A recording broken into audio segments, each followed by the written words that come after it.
That would have been looked good on their schedule. They're looking for Plan B now. Well, the Thunderbolts do have enough players, it looks like, to go ahead and play a game. The Blue Devils, have they won a game yet, Greg?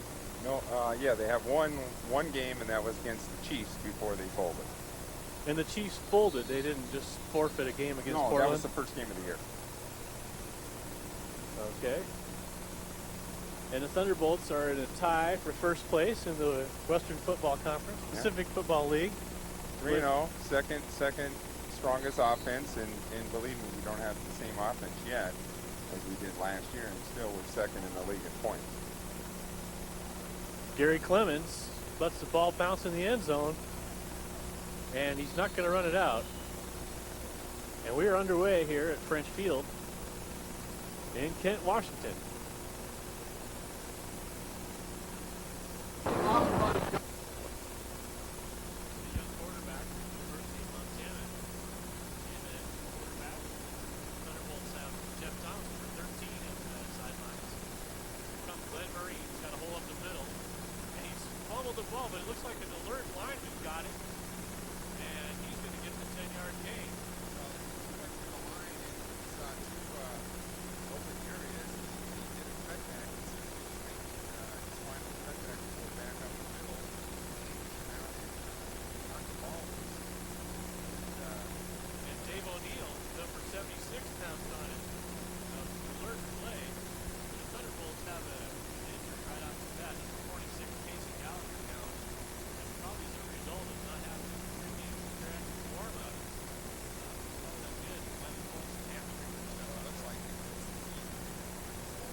Hayward to me. And all he's used to is rugby. Green on the pitch. He's disgusted with himself because he only got 5 yards. He saw a hole there. That's why he's disgusted. He thought that he had one more step. Well, one thing I know about this Blue Devils team is they have some speed. Fast. They have some good athletes. They seem to just be kind of weak in the front line division. But we've seen it before. They have good skill players in this team. I think the skill players in the these challenges tonight are probably not up in the middle. And this is really a lot of meat teams with the Thunderbolts.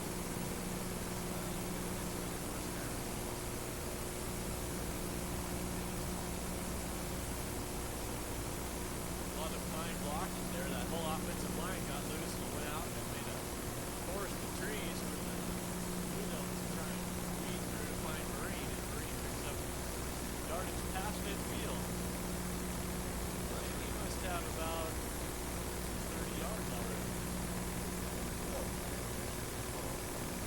Running the scheme, he always set up a good recommend.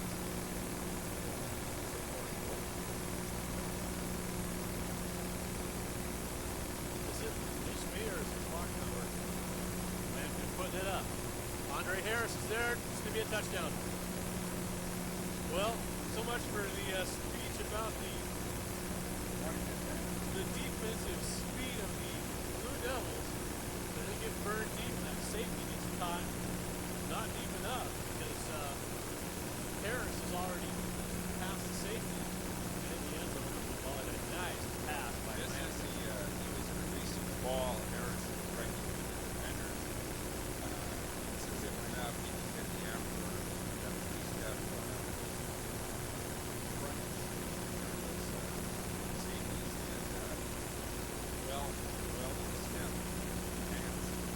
That was a beautiful ball. It was just spinning perfectly. He got a nice trajectory to it, so if it was falling off, after the three-quarter, he caught it in his right.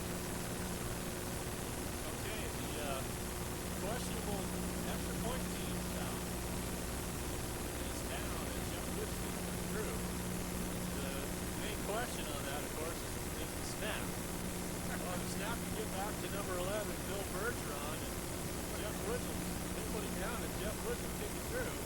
Well, the last time's not a bunch of guys crawling all over. We have a contest to see if Jeff was put down in the screen. Jeff maybe didn't do the parts of the fence there by the screen there, but didn't quite reach that high.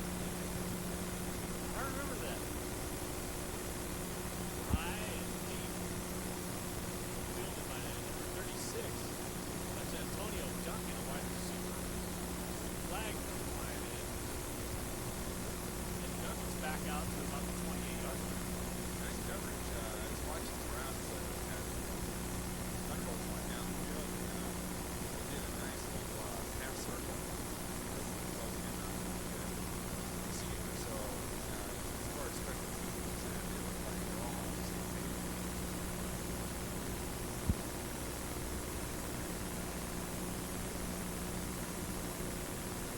Well, the Blue Devils penalized for a clip half the distance, looks like, to the goal. They come out running, not too far, but they do get some positive yardage. Sometimes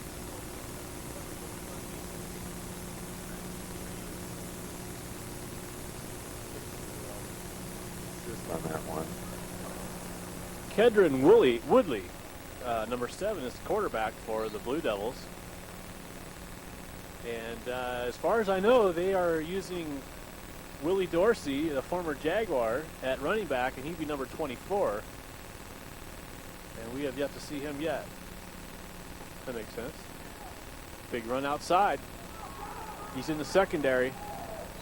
And now it's number 28, Marcus Carroll, fullback. And that was a nice play. The defense just collapsed on that side. Well, they made a nice little hole over on the right side of the Blue Devils line. He went through, and one of the linemen had already moved up and made a nice pick on the linebacker that was standing there, so he was able to go right behind him to pick up the extra 8 yards. Glenn Vereen, number 1, the star fullback, or tailback, out at the far corner. Quick hit up the middle there. Glenn Vereen playing corner on the far side, and it looks like Andre Harris playing corner on the near side. So the shorthanded Thunderbolts, I guess, shorthanded in the speed department, are doing some double duty here. It's really interesting to watch the Blue Devils. They're trying to hit up the middle. They haven't been real successful. I think 3 yards total so far. Bill Bergeron, number 11, the holder and backup quarterbacks playing safety. Of course, you see a lot of high school quarterbacks playing safety as well in high school situations, so a lot of them have experience back there. Clayson collapsed to the left side and got right in there for the tackle. It looked like a draw there. It was kind of like a quick draw, and Clayson. Not quick enough. Well, Clayson, they're expecting Clayson to do his out route around the end, and that would technically put him out of position. But he made a quick inside move, and then he was able to trip up the ball carrier as he came through. So brings up 3rd down and 3 for the Blue Devils. And it looks like 24 Dorsey's now in the backfield. And it's not going to be Dorsey. It's going to be Thunderbolt football. Number 96, Lamont Caldwell. Oh, number 98, Charlie Smith ran down towards the end zone with a football after they stripped him. They called him dead, but I didn't see him on the ground when he had the ball out of his hand, but apparently they're calling it dead. Well, so much for Marcus Carroll's rushing statistics. He just lost about 5 yards on that. And it brings up 4th and 11. He gains 4 and takes 5 back. Okay. Or on the punt. So Harris can play back.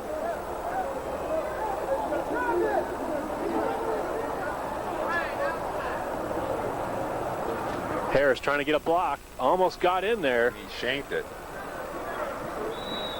A good pressure. Harris made a little fake in the maneuver with Bill Bergeron. They were switching positions, and then Harris creeped up at the last minute at the line there, put on a good rush. Yeah, there was also a good rush on the other side. It almost looked like a pitcher jamming a batter, and he just fouled that one away. Netted about 10 yards on the punt. But that's always good against these Thunderbolts. If you're the underdog, you can get some positive yardage against them somehow. At least number 32, Darrell Reed's not here tonight, terrorizing the punter. Well, that would have been blocked then. Yeah. But they didn't even get it past the 50-yard line, so the Thunderbolts start in great territory. Vereen along with Keith Evans, a big fullback in the backfield. Andre Harris, receiver on the near side. Vereen gonna get some more yards, about 10. It's gonna be close to a first down. Number 3 on the far side. I don't believe that's Cliff Green. I believe that's Danny Jefferson. No, that's not the end of the quarter. It's an ambulance going by. We do have a clock, however. Oh, yeah, it is lit. We've only played 5 minutes so far. Yeah, No, 5 seconds. 5 seconds. 5 seconds. It's been a tough first quarter. We've scored a touchdown. The other team's punted all in 5 seconds. They don't have a score up there yet. And it's not even running. Time stands still. Oh, big hole. Oh, and the train's on the loose. Train kept rolling all night long. Down to the 28-yard line. A big first down for Evans. Now, number 3, is that Danny Jefferson or is that Cliff Green? Danny Jefferson is not here. Isn't he? Because he had a helmet number of Jefferson. So maybe he borrowed his helmet? I believe he borrowed it. Okay, well then he can be Cliff Green. So Cliff Green's on the far side and Andre Harris on the near side. Cedric Smith, number 42 at tight end. And Smith's open, so's Harris for another touchdown. Oh! And he just got his legs twisted a little bit and he couldn't get a leap or he would have had that in the end zone. Another nice ball. No pass pressure, but of course when you have such a formidable running game, they really can't afford to be chasing down the passer at this point. They got their hands full just trying to stop that run. So the Thunderbolts have to settle for 2nd down and 10. Well, he had him, and Cliff went around the defender, and he just got his legs, his hips twisted, and he couldn't get any jump on his legs, or he would have had that ball in the end zone.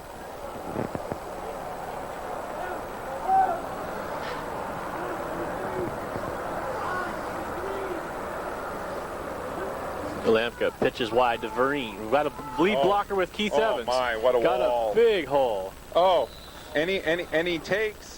Number 64, Donovan Dumeyer out there leading the way as well. Yeah, he was teaming up with Andre Harris, and Glenn said, "I have no patience." He went right up the back of him.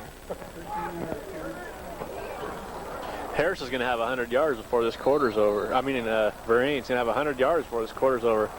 Timeout on the Blue Devil side. We'll be right back. We'll still be here. First down and 10 on the 15-yard line for Lampka. Great position because you can get a first down really close and really do some other things. Or if you got Vereen, you can get a touchdown just no, it's another first down. One play. Vereen has 59 yards on 6 carries before that, and I think so he's that puts him keeping over, up his that typical puts him 10 close yards to a 70. carry. Yeah, 10 yards a carry. 71 yards. 7 carries. Well, I don't know. I guess I didn't expect this Blue Devil defense to be able to stop him. I did expect him to be able He to just stop looks the like passing he game a has little. his, he's got all the cylinders running in the right place. Oh, and the quarter has changed automatically. Oh, excellent. 3 minutes, 10 seconds left in the quarter. Vereen outside. Gonna give him his money for working all so hard. Touchdown. Touchdown, Vereen. Had to give him his biscuit for getting all those yards. Well, that play was orchestrated to go sweep way outside around the tackle. Looked like the tackle got out there. I'm not sure if that was a tackle or Evans. It was a big guy out there, and he saw a little crack on the inside and took that route. Jeff Wood out to attempt another extra point. And the Thunderbolts actually have all the guys they need on the line for protection. And we're getting better. We got everybody on the field. Yeah. Flag down, kicked good, and it's Probably close offsides. to the fence. I would say offside. It landed on the tartan back there. Well, it looks like they're talking to the Blue Devils. Are they talking to the Blue Well, Devils? if it's against them, they might want to go for two if they get them close enough to the goal line. Of course, illegal procedure. we could probably score just as easily from the three. Apparently as the someone two. didn't go down on their stance on that. Oh. Maybe it was big Jason Lang, number 79. They just didn't think he got in his stance because he's so big. Any kind of movement, that's illegal motion as soon as they do the set. The last time we went and did this, we did the same thing last year, and we made a extra point, and then we got a penalty on it and took it back, and ended up having our center, our long snapper, get a sprained knee in the game. I remember that. That was a very unfortunate play. A very unfortunate day for the Thunderbolts. And for that particular long snapper as well. Point is good again. And the results are the same. We made the point. You made your point. Well, Casey's still on the bench. I think it's his knee. So the Thunderbolts lead 14-0. 3 minutes left in the first quarter up here in Kent, Washington. We got here early. We were kind of accosted when we pulled in the parking lot. The players said, we got to play in 20 minutes or we're going to have a forfeit. So we threw the equipment out and they threw it on and they came out. Blue Devils number 2, Ernest Populus. The return, another nice kickoff from Woods. And this one only got to the 20. Good coverage. And Populus, it looked like he kind of ran right into the traffic that way. He could have ran over to this side and would have been more exciting on this side of the field, and we would have got to hear more popping and crunching and stuff. But oh well, we'll get our share. We want to invite everybody to come to the next Thunderbolts home game. That would be 2 weeks from tonight. This is Saturday, of course. 2 weeks from the Saturday that this game was played on.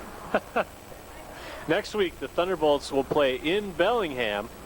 It's going to be a long road trip. And then the following Saturday, I believe that would be the 7th? The 7th, you're right. The 7th right, of July? August. Okay, close. Get the right month here. We can't restart July. And that is going to be a barn burner. Yes. Against Bengals. the Pierce County Bengals, who were runner-up in the conference last year and took the Thunderbolts to the finals of the playoffs. And so we need everybody to come out there and cheer for the Thunderbolts. And then the week after that, the Jets. And on that one, we're not sure exactly where we're going to play. We know that we can't play at Park Rose. That was The one Bengals game? No, Or the Jets. Jets game. The Jets, August 14th. Pay attention in the paper, because it's going to we're trying to either get Gresham or Milwaukee High School for that, but that's not even solid yet either. We just know that game is going to be played somewhere other than Park Rose. Well, and that's another game not to miss, because the Jets have a reputation.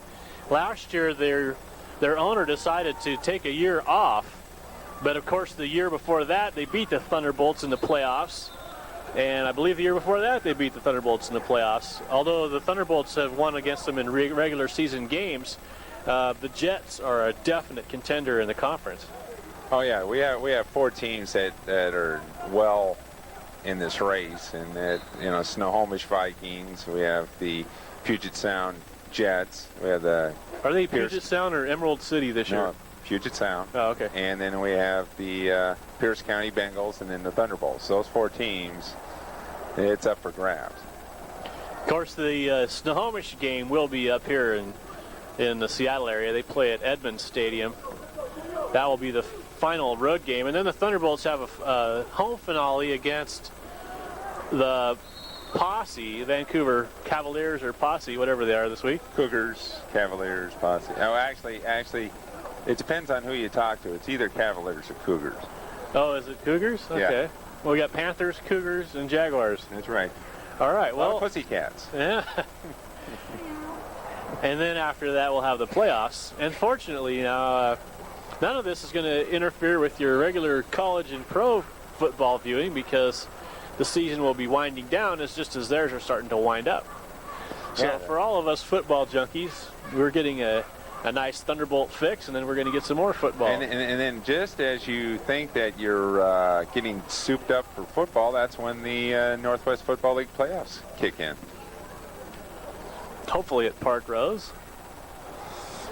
Okay, the Jaguars are faced with 4th down. They're going to punt, and Clayson's in the backfield, but the punt is away. It's high. Vereen's back there, and he better get away from that ball. And the Jaguars are going to get a heck of a punt after the roll. Oh, but that means that the About Thunderbolts 50 get yards. now, actually a good workout now. They get to go the whole length of the field. Well, that's a good point, but they're going to have to go the length of the field in about 30 seconds because it's going to be the end of the quarter. Well, that's, yeah, but they... Hello. Huh? Thunderbolts take over 1st and 10 on the 21-yard line. Handoff of Vereen. Oh, it's Gary Clemens, and oh, he got speed. Oh, and Clemens just saw the Blue Devils end zone, and he had one man to beat, and he didn't beat him, but it was about a 19-yard gain for Clemens. The speed of Clemens. Oh, isn't it nice that you can say, Glenn, why don't you go get some reps of air and a little water and play a little defense. Yeah, play a little defense and let Gary run for a while. Oh, his speed. When he broke through that line, he's got to be the fastest player out there. So that was the end of the quarter, and it'll be 1st and 10 Thunderbolts from the 39-yard line of the Blue Devils.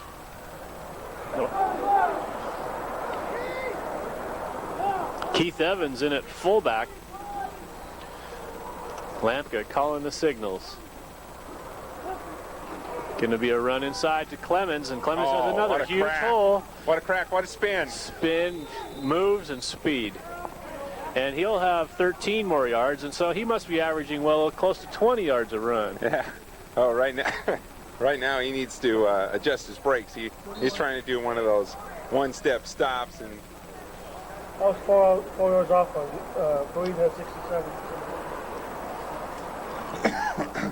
And Clemens has over 20 yards a carry.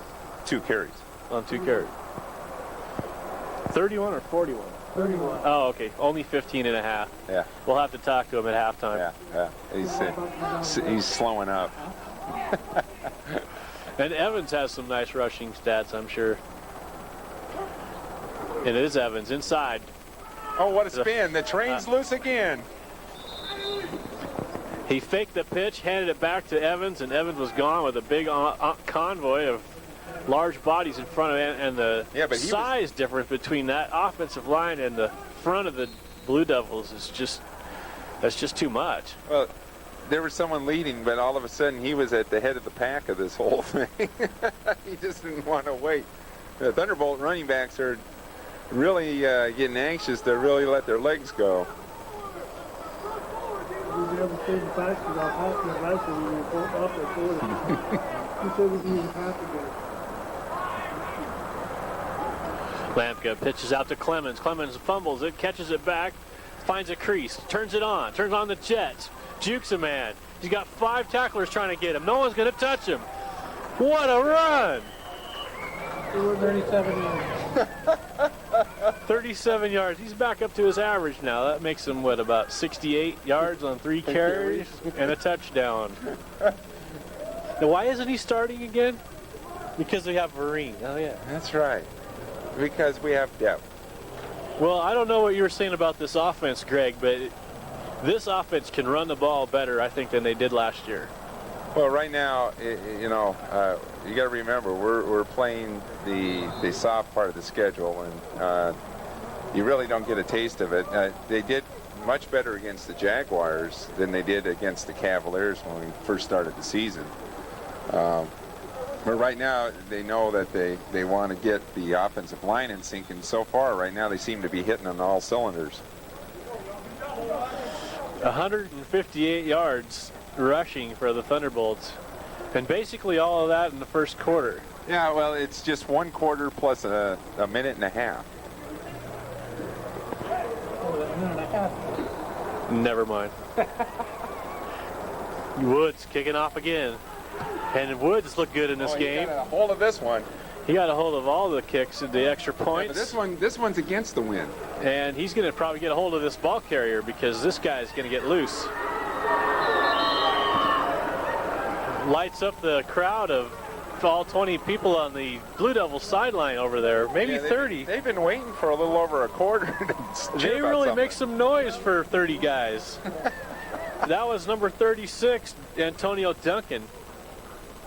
And it looked like Duncan might have gotten loose there. I was just looking for Jeff Woods to swoop out of nowhere and make one of his patented big hit kicker tackles. He's the last guy back, and he was playing the role, and he was setting up to see if the guy was going to come through by himself and then get the angle on him, because someone got a shoelace or something because he just kind of fell ahead. It's hard to tell because he was going through there, and it looked like there was a lot of arms. He just quite couldn't get his legs fully clear of all those arms. The Blue Devils set up in a good field position for them. 38-yard line, their own 38. They're showing blitz. Oh, they have a all blitz. over him. Throwing it to nobody. Throwing a blitz, and the running back fell over the lineman. Oh, is that what happened? Because there was no one out there. No one out there with the pass. Looked like a couple weeks ago when Willie Dorsey with the Jaguars was intentionally grounding when Clayson was chasing him down in the backfield. There must have been at least 7 Thunderbolts en route to the quarterback. Well, and I think it's King County. Are we in King County? The King County rule book says that if your running back falls over the offense or the defensive lineman on the way out to the swing pass, that it's not intentional grounding. Well, as long as the ref... If we're in King County. Yeah, and the ref is looking the right way. Oh, okay. Well, the Thunderbolts escape with a 2nd down and 10 effort. And the sun sets in the east. Big pass rush again. And again, a desperate throw, but at least there was an eligible receiver in the area. That was Anthony Kelly, the tight end, number 85. Well, he was caught it on the one hop. He was under immediate duress, and he threw that ball up way high, almost like a punt, hoping that the tight end would somehow get under it and grab the ball, but unfortunately... I think he was just hoping to get rid of it before he got clobbered by 6 Thunderbolts, because I don't think he really cared where the ball went. Oh no, he threw it in a general direction. I think that was not a planned throw to go there, but he saw a Blue Devil circulating to that direction, and he kind of punt through it. Another big line search. Clayson blew right through the line, but his quickness doesn't pay off. Jeff, he goes right past the man he was covering there. That looked like number 28, Marcus Carroll. And then Jeff Thomas just pounded him when he caught the ball. That's right. He caught the pass, took one step, and Thomas cleaned him up. There are 48 people over there, not 28.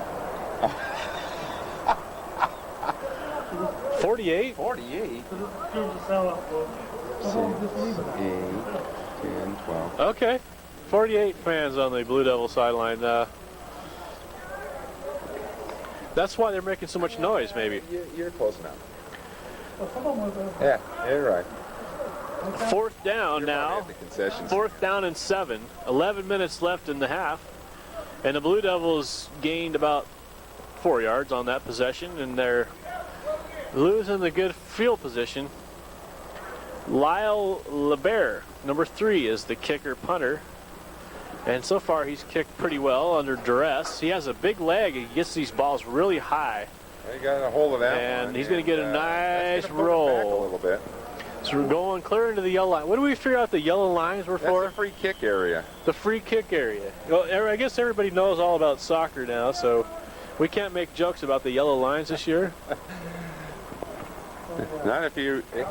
Well, I used to play foosball. I know that's where you kind of take your free shot at the goal from in foosball. I guess that dates me a little, huh? Yeah, you're right in with Pong. Lampka, green, hole. Oh, and one of the linebackers got a foot on him, a hand on his foot, and or Vereen could have been gone. It looked like he was just taking it directly right up the middle. He got about 10, and it's going to be a first down, according to the umpire, official, the referee, who I don't have his name. What's really strong? Oh, there's the white cap. He's way back. Yeah, but since he's from King... Yes, I do. In case you get touchdown. Oh, yeah. Okay, Alicia Coleman is the owner of the Blue Devils. Oh, We were talking with Alicia earlier. Oh, I don't have one of those. Fake handoff to Vereen, and wide open, Rod. wide open number 4 is Rod Nightingale, who I hadn't seen. He must have got here late. Yeah, well, you know, this game is... They're trickling in. Pretty soon, Mac McGinnis will be here, the head coach. They probably had to go back to the car and look for change to get in. They probably wouldn't even let him in, even if he had a uniform on.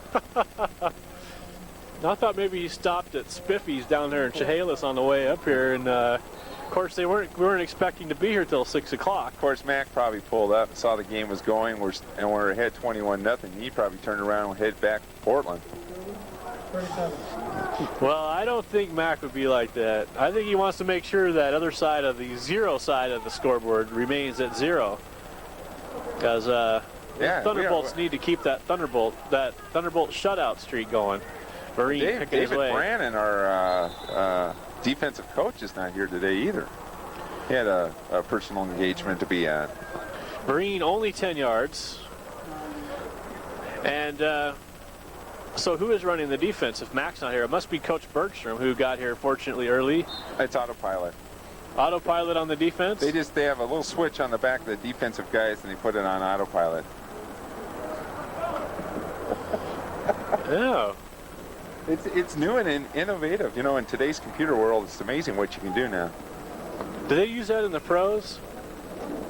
They're still working on the software on that one. Oh, I see. A little more complicated. Too many egos in that one. Lampka looking to throw. Got lots of choices. There's Harris, but he gets bumped when the ball comes. I think that was a clean hit. Oh, it was a good hip check. Number 26, James Duncan, with the shot. They would have called that good in hockey. That was, he just kind of, Harris made the catch, and the guy just took his hip and just whammed him, and boy, that ball just came coughing up. I think Lampka must have had trouble just figuring out which guy to throw it to, because he had so many choices. He had a back that was wide open with nobody there to tackle him. And then Harris was clear, but of course when he got the ball there, the defense got there as well. We got Keith Evans playing tight end. Vereen up the middle, breaks a tackle. And on short yardage, 3rd down and 1, Vereen easily gets the first down. Gets 6, and Vereen's got to be getting close to 100 yards. He'll probably have 100 yards by the end of the half. Timeout now on the Blue Devils. I think they ran out of water. There goes back to the Mac Jr. Camera off while everybody's talking. Yeah, you talk about cut. Cut. I think the whole game lasted about 10 minutes on film. He was the half-fight. In fact, I don't think he actually filmed the game, because I think he started the camera late enough that the ball was had already been snapped and thrown before the camera actually caught on and started taping. Oh well. There goes the train. And the train is steamed that he didn't get a little farther. He smells that other Blue Devil end zone. I wonder if they have the same problem here that they have in Boise with the Blue AstroTurf. Because in Boise, the Boise State Blue AstroTurf, they had wild geese and ducks crash down and break their neck on it.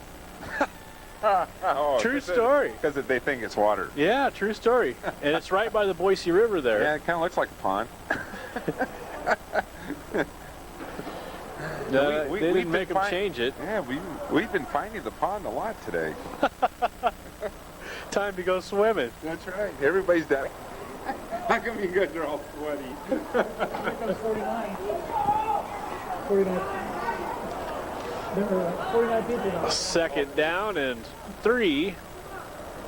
Handoff inside to Evans. Evans sees the pond, but he gets tackled by one of the salamanders.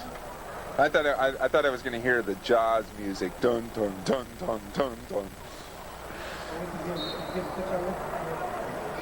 That's one of the Seattle teams was.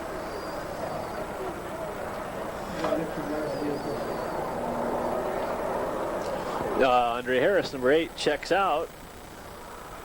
Cliff Green, number 3, in for him, along with Rod Nightingale, number 4. And Vereen and Evans in the backfield. And I don't recognize the tight end over there. 76, Dave O'Neill's playing tight end. And they were talking to Dave about that, playing little tight end. Well, why not? He plays center, he plays guard, he plays tackle. Hey, well, you know, you're supposed to be trained at multiple positions, so you know you're really worth something to the team, and especially when you have to drive all the way to Seattle, and some guys don't want to make it. That's right. And we've been on many road games, you know, last year where everybody was kind of playing all different kinds of positions. Well, good for Dave. I always like to see Dave out there because Dave always comes to practice and he always shows up and he always works hard and he deserves a shot at the glory. I can just see him doing the Dave O'Neill strut there in the end zone underneath the goalpost. I want to see it. I've never seen it before. Just pulling a hamstring. Lampka fires over the top of Harris, who probably thought better of going after that one because he got hit hard. Well, he saw the guy coming in from his left, you know. And he wasn't going to go elevate on that one. And he wasn't going to catch it if he did. Yeah. It would have been a tough catch. It would have been a tough catch, and then he would have had to hold on after he got slammed. Yeah, he's already been slammed once already on the crossing pattern. And with a 21-0 lead and the ball on third down and 6 on the 7. Anyway, the Thunderbolts are in good shape, and Harris doesn't need to sacrifice his body. This isn't the Super Bowl today, so he's going to do the John Elway propeller move. Oh, right over the middle. Oh my! And he threw it behind him. Josh just had it in front. That was a touchdown. He threw it behind him, and he reached back, and Nightingale got his hands on it. That was just enough to knock it loose.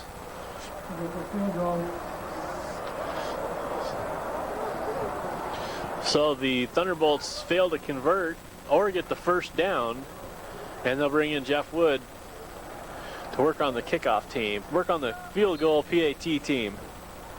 And who's our snapper this time? Yeah, find the number. I can't see the number. Of course, he gets down so low. Yeah. It might be. You can see everything else, though. It's good. Wood's kick, good. Doesn't clear the track. I think. Was it 52? I think it was. I'm not sure if it's Rod or Jason. It might have been 93. I'm not sure. Jeff Schilling, number 93. I was trying to figure out who went down there because when they all came up, it was just a big pile of bodies. It was somebody with an enormous backside, but that. So the Thunderbolts lead 24-0 now after Woods' 25-yard field goal. And Woods kicking off again. Woods having a big day kicking off and kicking extra points and field goals now. Oh, and Armstead misses the big hit. He had a beeline on number 2, Ernest Populus, and he just wanted to knock him out. Instead, he ended up tripping over one of the Thunderbolts. But Populous gets stopped because he has to turn directions Do you have that one? and makes a big return for the Blue Devils to the 23-yard line. That's a big return for the Blue Devils against this special teams unit for Populous. Names and everything else. Hello? Yeah, it's 6:42 left in the second quarter. Yeah, they said that they had told someone 4 o'clock, and I said, well, apparently. Now Calvin Armstead, number 35 in at safety, along with number 39, Anthony Davis, We started about, and number 21, Mike London, playing somewhere ahead 20 corner on the near side. 20 left in the second quarter. And on the far side, it looks like number 19, Mark Barlow. About quarter. And it's going to be Barlow with the tackle after the completion. We're killing them. A quick pass wide out to, that's number 24, Willie Dorsey. Mac hasn't shown up yet. Do you think he's And the Blue Devils pick up 4 yards. I haven't seen Mac yet. I think he got lost en route. So it brings up 2nd and 6. Oh, we got plenty.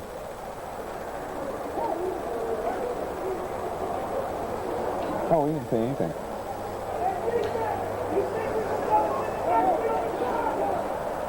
Yeah, no, we didn't say anything. So London and Barlow playing corner now. Okay. It seems like none of the regular cornerbacks are here Okay. up in Kent, Washington on this road game. But London makes a good play on that. Very good. Why isn't he here? Why isn't he Tell him to give me money. He called me as I was driving and said he got just in the courtroom and he wasn't going to make it up here. Certainly not by 4 o'clock unless he got back on the airplane. Yeah, said he wasn't going to make it. Well, when you have a great staff, you can just spread out and let the staff handle the whole thing. You let the two TV promoters be the official equipment manager of the game, and That's right. and the Team spokesman. general manager. Yeah, everything. Yeah, we got about 5 different hats on. Pitch out to number 28. Flag. That's a Duncan, I believe. Number 28 is Marcus Carroll. No, he's not. One flag blowing in the wind over on the 20-yard line spot. Neil Clayson's running around pretty good. You know, Thursday's practice, they were doing a play, and Jason Lang fell on his, Ow! actually kind of on the back of his leg when it was extended, and he's got actually a little chipped bone in the top of his foot. Oh, ow. I wouldn't want Jason Lang to fall on any part of my body. No, thank you. Well, I told him if he fell on me, you know, they just put RIP on the piece of ground that I was laying. Well, I think Clayson ought to take himself out of the game and save himself for the Bengals and the Jets. But We got someone down on the sidelines here. it would be hard-pressed to talk to Clayson that way. I'm sure he just wants to play every play. And it's a Thunderbolt down. That's a thing. 800.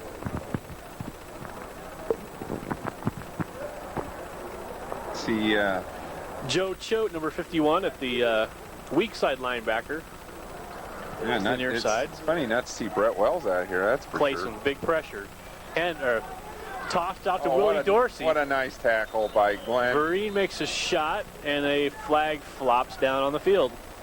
Open field tackle. Glenn, all he did was sighted right on the guy's hips. You know, running back really knows how a running back runs. And just honed in on those hips, watched the hips, and just wrapped.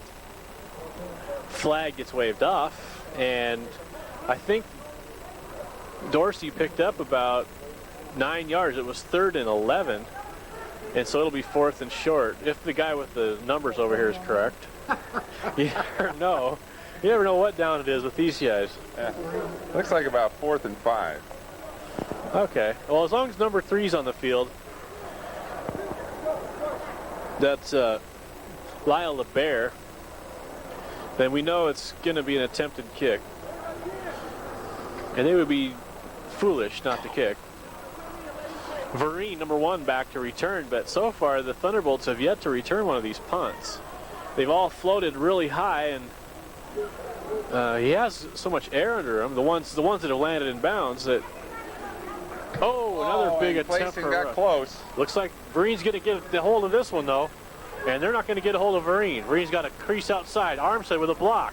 Another block. Big number 95. Kenyon Elliott giving Vereen some more fuel around the corner, and he picked up about 20 yards, I think, on that routine. Vereen was trying to, he was setting up that little head fake, and he thought that if he gave a little head fake to the outside, the guy would take it. He held his ground well, and Glenn went to the inside. Unfortunately for that, if Glenn had just accelerated on the outside, I think he would have cleared the end and would have been dancing down the sidelines all the way to the end zone. Well, Vereen checks out after playing corner and kick returner, filling in for number 5, Van Velarde, who didn't make the trip. Those are usually 2 of his many responsibilities. Tonight it's Vereen, and in for Vereen is number 23, the outstanding tailback, Gary Clemens, who has the football on the swing pass, and he has so much speed. He's gone. Forget it. All he had to do was get through that one gap. Saw the seam, went through it. Went through it with a burst, and 35 yards later, it's a ruled a touchdown pass, but it was all Clemens. He just saw he saw that seam right there, and then there was a puff of smoke, and then the next thing we knew, the scoreboard changed. There was a genie. We should call him the genie. That's right. Because he makes things happen and you can't even see him. That's right. And so the Thunderbolts lead 30-0 at this point, and Jeff Woods, a busy Jeff Woods, back in to add the exclamation point to a beautiful pass and run by Gary Clemens from Lamka. And we'll have to remember that we'll have players of the game, too. All right, I'm looking to see who that is. That's Jason Lang, number 79 with the snap. So Jason's taking over the long snaps in this game. Player of the game is long snapper. He moves on. Anyway, 31-0. Don't kick me in the back, Scott. I'll kick your ass. Zips this one in the end zone. Way back. Oh my, it's gone. It's a goal. Goal! Score!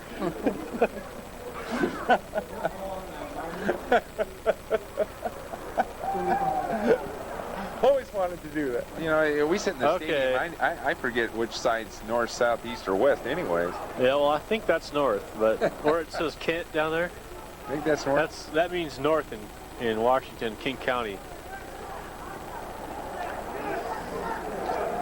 Blue Devils try the pitch. Looks like a halfback pass, only the halfback ain't going to pass. He is going to get around. And a big hit. Number 40. Who's number 40? Number 40? Yeah. Casey Anderson, linebacker. Yeah, he had him in the backfield, and he just quite couldn't do the number 40 for the for the Thunderbolts is right. Tim Korkiakowski. That's Korkiakowski. Korkiakowski. It was supposedly Korkiakowski. Only none of my friends talk like that in the United States. They don't say rubles or Korkiakowski. Well, so that almost sounds. I didn't want the way we're to come across some kind of foreigner. It sounds more Swedish the way we say it. That's Finnish, fine. Swedish? As long as I can still walk down the street with my head high, I'll play the game. And it looks like they got close to a first down on that one. They might have got their first down.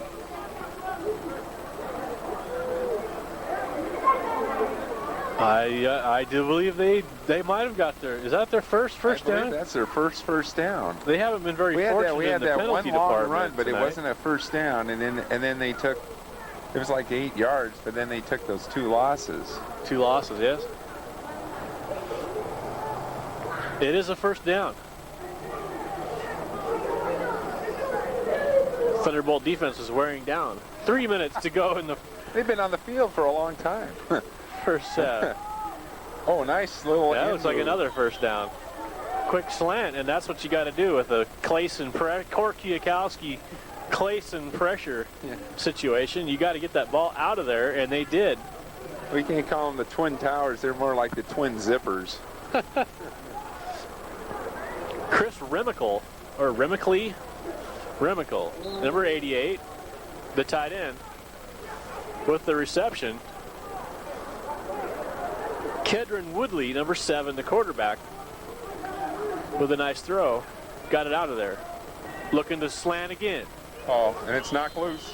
And this time, Mark Barlow jumped all over that. He got his hand right in there just as the ball came in and just knocked it loose.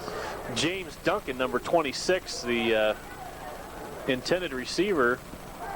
And I think he might be one of a couple Duncans. They might be related. And he's listed as a defensive back, but of course, with the Blue Devils, they have about 8 guys on the bench over there, so they're going to be playing most of them both ways. We're still on the Mac alert. Haven't seen him yet. We're looking for the Big Mac, and we're not talking the one at the Golden Arches. Another slant, number 85. Going to get pounded, but he does get some yards. Anthony Kelly, number 85. Picked up about 4. But And it looks like the West Coast offense to me. Well, what they're doing is everybody is trying this. They realize that if they take more than 3 steps, the quarterback takes 3 steps, he's gone. He's sacked. And so they're dumping everything off on 1 and 2 steps. Looks like timeout, Thunderbolts. I know. No standards. Woodley back to pass. Woodley, Ball's up. Oh! Jeff Thomas tried to bring it in. Well, Calvin and Jeff Thomas were in the same area, and they're all looking up. They knew the ball was going to come down sometime, and they all kind of went reaching, and Jeff quite couldn't cradle it all in. Timeout Blue Devils on 4th down and 6, and this is their biggest drive so far. Yeah, they're close to midfield. I think you have intelligence. That's why. Well, I do have intelligence, by God. At least Mike Erickson's not giving us instructions again. They're going out of the punt. 4th and 6. Or is it the quick punt? What is it? It's Clements quick back. toss. Oh, they're going in a slant, and they throw it away. Well, at least Mixed they up on the field there. So the Thunderbolts will get the ball. Well, we have plenty of time. 1:48 to score again. Maybe we can get another touchdown for the MAC. There was a major mess up on the... Well, it's a big penalty. It's a lot of yardage, 10 15 yards. No, 10 yards. 10 yards. They were just on trying the 45. Well, we can look at the game film, but I think we're on the 45. Oh, good night. Quarterback said, oh, I don't want the ball. Here, take it. And he went down. Travis Grimm, number 59, was the first guy there, but then it was another host of Thunderbolts. And so once again, the Thunderbolt defense trying to match the rushing yards to the Thunderbolt offense. About a 6-7 yard loss for the defense. Well, it really honestly looked like, the quarterback had the ball and they were going to do something else than what they did. And then all of a sudden he said, there's a lot of Thunderbolts right here next to me. Here, take the ball. Pitch. That's a pitch outside. That's Duncan, number 28. Number 98. Made no, it's tackle. Marcus Carroll. Who did? Number 98. Oh. Charlie Smith is number 98. At least he was. Another timeout. And we're still looking for Mac. Charlie Smith, 6'3", 250, former Portland State Viking. And it's good to see the new blood of Portland State Vikings coming out for the Thunderbolts. We've had a steady stream of them coming now.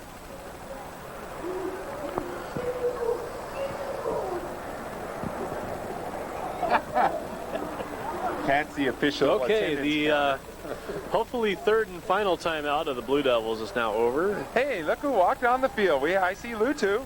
We're looking for Mac now. Lutu has hit the field, so Mac's he can't be too far behind. Well, 44 seconds remain in this first half. Blue Devils incomplete pass attempt. It's going to be that way when you're trying to throw down the field and don't have any time to throw. Well, as long as they throw, it stops the clock. And unfortunate for them, that gives us another shot. It's 4th down and Well, 17 after that 7-yard loss on first down.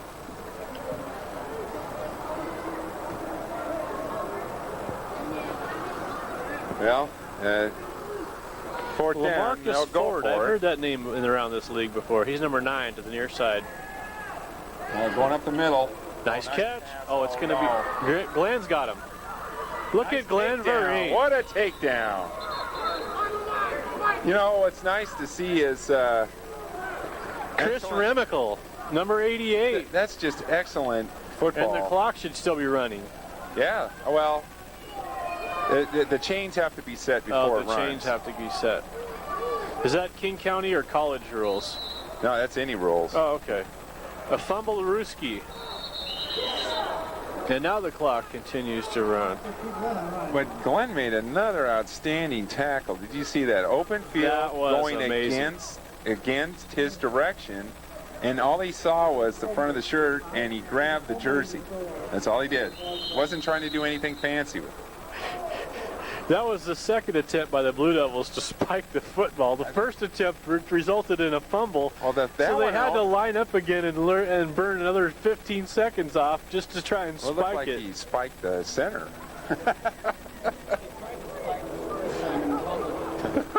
I think he spiked the center on this one. So the Blue Devils have 2 downs and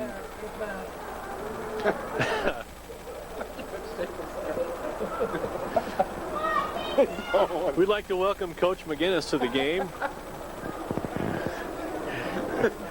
Blue Devils have 12 Tell you, it's seconds. those burgers. When you're on the road and you have burgers, you have to take a And nap. it's a pitch out to Dorsey, who can throw. And Lamarcus Ford's there in the end zone with Glenn Vereen with great coverage. Oh, A good call. I think Glenn kind of got away there. It looked like he had one hand on the He receiver. did. He got his other hand on the football, though. That was kind of tricky. Now, we have already played against Willie Dorsey. He was a Jaguar last time we played the Jaguars, and he was their starting quarterback. So I guess it's not too surprising to see him throwing a pass in the end zone here. Yeah, What's surprising is to see him on a Blue Devil team. yeah, after we just played him, 3 weeks ago. And he was a starting quarterback on a better team. Yeah. Jaguars. And before that, he played for the Chiefs. He was a Chief last year, and he broke his arm in the Jamboree. He's just making his rounds. He's like a doctor. He was the best player on the Chiefs. I thought he was one of the best players on the Jaguars. Now he must be one of the best players on the Blue Devils. Well, pass out to, and Dorsey becomes the defensive player, avoiding the interception. Barlow gets clobbered. No, that wasn't Well, Barlow. that was Anthony Davis. No, 39. That's, who is that? Anthony Davis. Anthony Davis. Yeah. And that's the half, and the Thunderbolts lead 31-0. And it will be an interesting halftime speech by Coach McGinnis. We can hear about his road trip and the stop at Spiffy's, I guess. And they were on the other side of not going to practice. Another deep kick. Wow, Jeff Woods. Oh, 36 is going to take it out. 49 wants to hit him. 49 doesn't get a 36 hold is of going to him. go down. Right at the 9. Who is 49? I saw him at halftime. I have not seen him before. Anyway, I hope I have it on the sheet. he was the first guy down there. Pitch. And I believe that was number 28, Marcus Carroll, who's having a good game as far as Yeah, Blue Devils go. That's close to a 5-yard gain.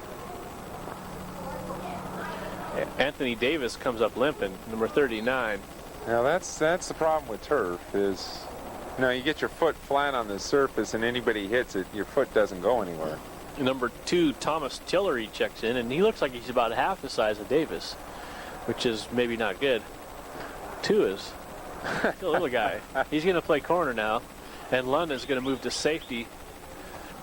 Brent Wills also made it here at halftime, so we might get to see number 31 At least eventually. his bark. If he's got his pads on yet. And if he's, Oh, it was a quick. Yeah, but Schilling read that, grabbed him by his legs. Oh, they tried to do that little fake handoff drill and let the quarterback dance up the middle. But I asked Glenn Vereen how he made that touchdown-saving tackle in the first half, and he said he was actually trying to strip the ball from the receiver, but instead he got a handful of jersey and just yanked him down with it. And it looks like a big blitz. Oh, that ain't gonna work. Oh, the ball's loose. No, the ball's not loose. Nope. Carroll hung maybe on, that's his head that was but loose. the Blue Devils were not loose on that play either. There was something sliding underneath the ball. Loss Maybe of it's someone's 3. shoe. Jeff Thomas comes out kind of gingerly, number 13. Well, I bring up thought he was fourth starting down. quarterback, but also middle linebacker.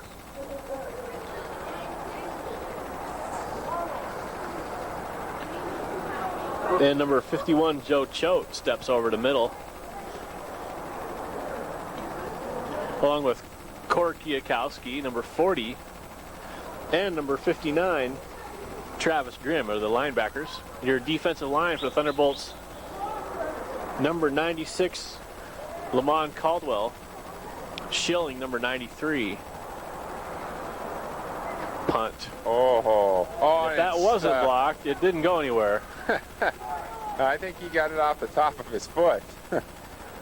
Looks like he'll net about 20 yards on the punt. That had a tremendous spin on it. If it spun any faster, it would have headed back to the end zone. And here comes our food, I think. No food. Out of hot dogs, out of popcorn. They don't have any food. What? Oh, yeah. Wow, that's amazing. We have this crowd of 40 people and no food. I think we have, at Thunderbolt home games, we have 40 different kinds of beverages. Yeah. Yeah. And that's just in the water flavors. Okay. I get Coke and got you a lemon lime. Thank you. A lemon lime. What happened? Oh, we only got 8 yards? It was Glenn Vereen. Oh, okay. Oh, forgot about you. It's easy to forget about you. You're so forgettable. Yeah. Green? Yeah, Green had 7 minutes. Glenn Vereen now has cracked 100 yards, and he's made the touchdown-saving tackle to preserve the shutout for the defense. It's a Hand off delay. to Vereen. Got a big hole. Got Goodbye. a nice block from Dave O'Neill, number Goodbye. 76. Oh, he's And he in. races He's in. across. He looked like Emmett Smith. He just yanked that ball across. That's right. He said, Poked it in there. taking it in. I'm taking it home. He said, here comes the swimming pool. I wonder if he's going to take it home and put it with his collection of touchdown balls. And he just dove into that just like he was doing a springboard dive. Crashing into the pond, eh? That's right. And all that, you know, that the end result almost looked like the geese trying to come in for landing on the water. You forget to give him that. I mean, that didn't have. Okay, got Bad Oh, snap. Woods well, going to Woods- throw Woods it. Looking. Pitches Woods it back to flicking. Woods incomplete. Bergeron. And I guess I shouldn't have slapped Jason on the back at halftime and told him what a great job of snapping he was doing. Actually, though, it looked like a decent snap, but Bergeron didn't handle it. Yeah, and Jeff had the ball, and he quite couldn't get it into the throwing position because he had so much pressure, and he kind of tried to do that little Dallas Cowboys little flick. And came up a little John short. Elway's shovel pass. Yeah. The first place we ever saw that type of pass was the Dallas Cowboys. No, I don't go back that far, Greg. Yeah, well, should review some of the old archive film. I probably should. Yeah. That's back in the days, you know, Roger Staubach. You ever heard of that guy? Well, it sort of rings a bell. Well, the Thunderbolts will have to settle for 37 points instead of 38 now. And Jeff Woods has a mar on his kicking. Oh, that doesn't go down as a missed kick because he didn't kick the ball. No, it's not. It's not his passing stats that'll be lacking. Technically, that goes under a fake kick. So if he wants to get a job in the NFL as a quarterback, his passing statistics aren't going to be helping him. Yeah, that's true. Okay. That's true. But defensively, he looks pretty good because he's made 3 tackles. Ah. I tell you, I wouldn't want to get hit by Jeff Woods.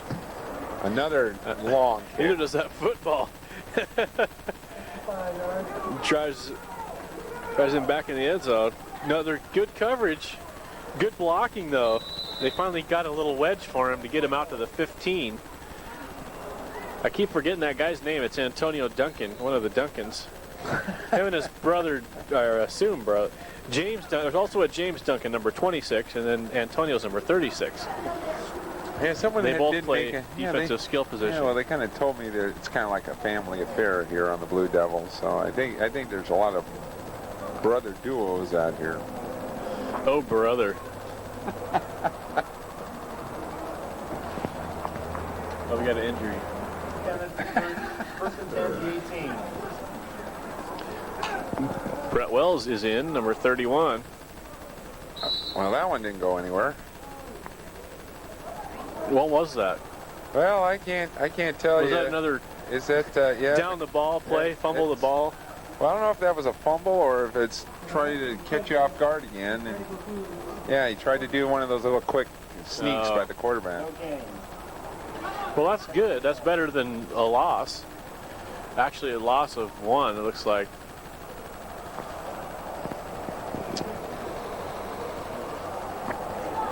For the Thunderbolt defense.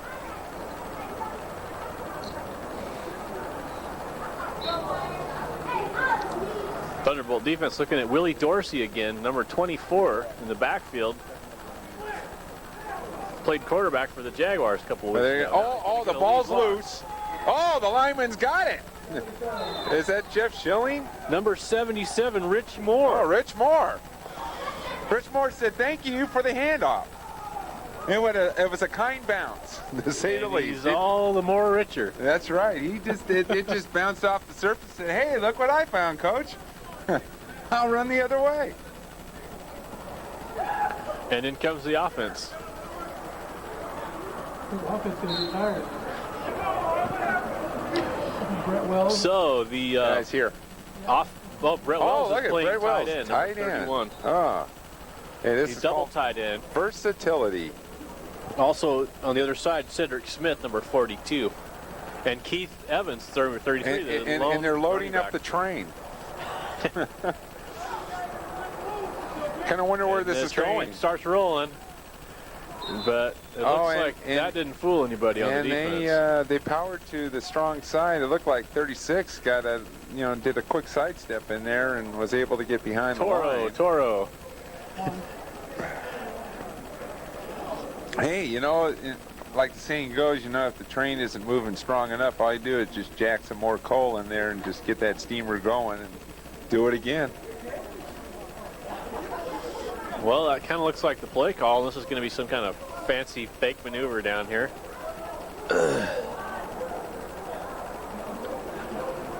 And it's going to be train the other way, running the other way. There's a little hole, but they look like they got through it. And Train Evans keeps it rolling. Hey, and there's the train. Wham! And look at all the blue shirts laying on the ground.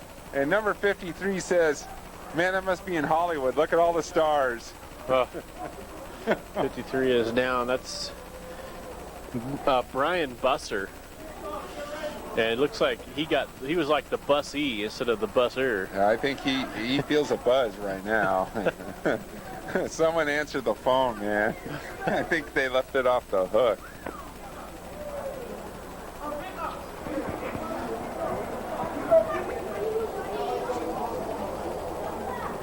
Yeah, looks like they're finally getting their extra point block team in there.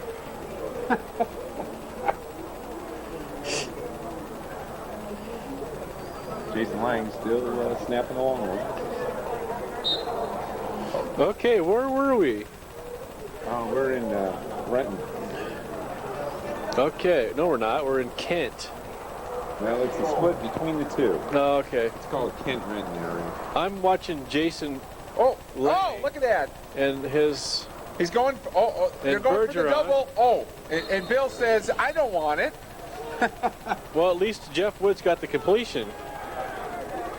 Hey, that was a nice play. And There's a flag down. there is a flag down. Jason That's a flag. Lang It's kind it of looks like it's a little against too high a snap on that Yeah, time. that one was hot. Bergeron got a hand on it, tipped it to Woods, and then Woods threw it back to Bergeron. And the defense got a penalty, so we get to do it all over again. Oh, okay. Well, they should go for 2 then. I think this time they should snap it to the up back. Oh, that's right. That's punt formation. They did. Bergeron. Well, that one actually went into Bergeron's hand, kind of came off and peeled right into Jeff. Jeff said, hey, I got the ball again. He's looking for stats. Maybe he wanted to. Maybe he called a punt on that play. Hey, that ball's down. That was Canadian rules. Did you see number 4? He was running towards the line of scrimmage, and they called another penalty because number 4 crossed the line of scrimmage before the ball was snapped. Oh, so we're doing a little arena out here? But that it looked like CFL to me. What? Doug Flutie action. Oh. Everybody crashing the line of scrimmage on the snap of the ball, but it's going to be declined, I think. So the point would count, and it would be 44-0. What did it say? Fumble, snap, fumble, penalty, good. Penalty declined. How many asterisks do you have to put after that, Pat? Well, no, it's all scratched out. Oh, I And see. He's trying to, he says, yeah. Yeah. He's got enough scratch out on there to make it look like hen scratch. All you have to do is write Woods kick. Yeah. Jeff Wood PAT. Okay. Jeff Wood, half hour later, good.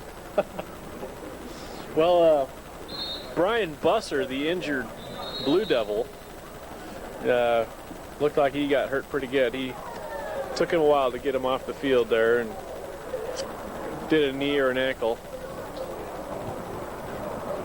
So now Jeff Wood attempting to further dazzle us with his kicking skills. So far he's made some awesome kickoffs. He's done good punting and he's done well on... Oh, and now he does the squid line drive. Oh, well, that's strategically correct sometimes. Hey, that worked just about as effective. It was good coverage, and Might Like I have say, got he's- lucky where the guy would have messed up on the plane. We would have recovered. But, you know, good result in the end. Just sitting there.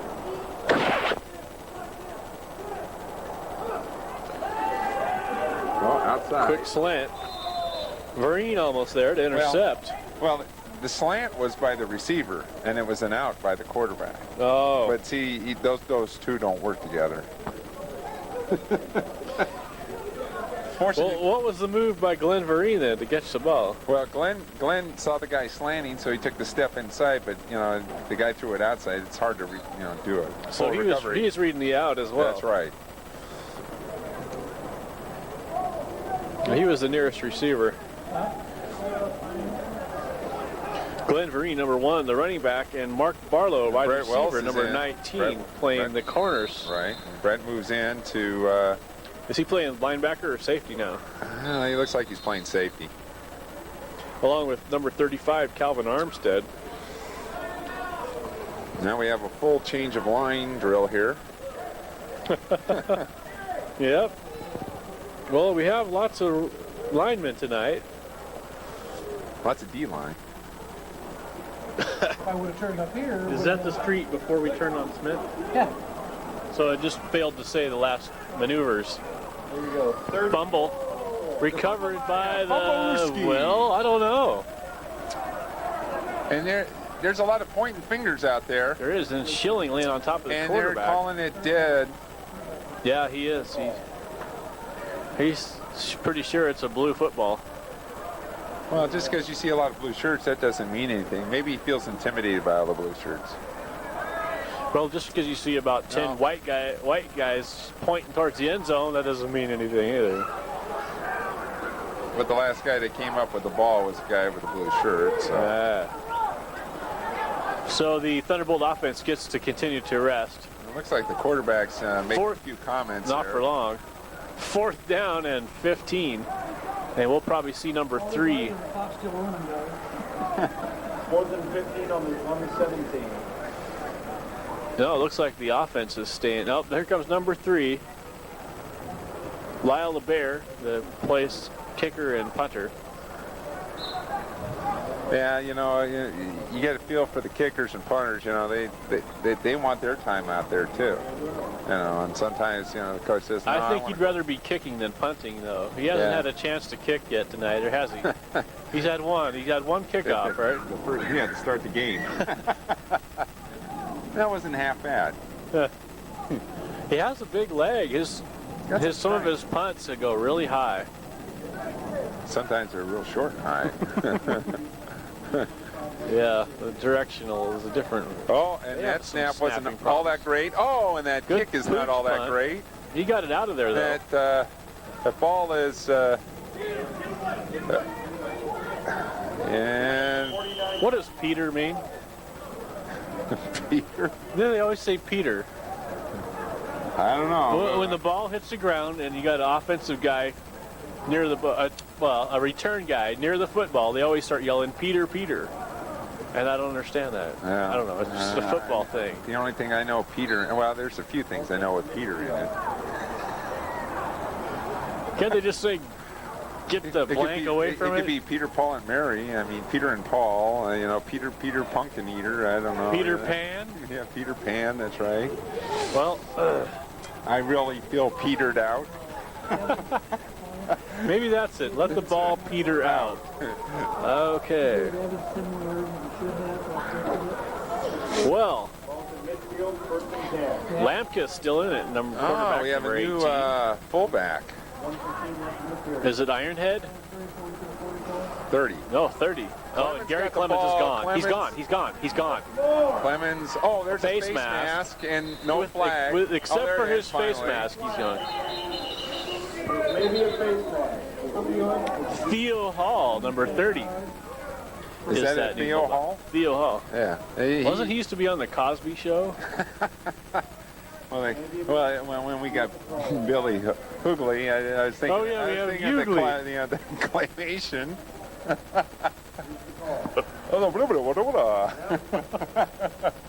Dead ball face mask.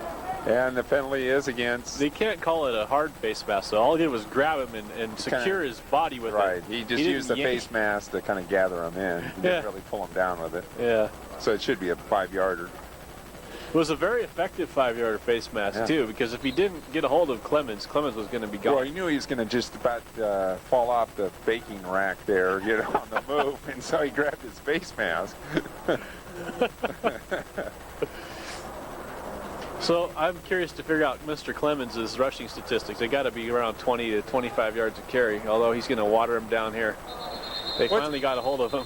What's impressive about Gary is that, you know, he's not really tall in stature, and he doesn't really have a ton of weight behind him, but yet he'll go up against 2 or 3 linemen and still keep them going positive yards.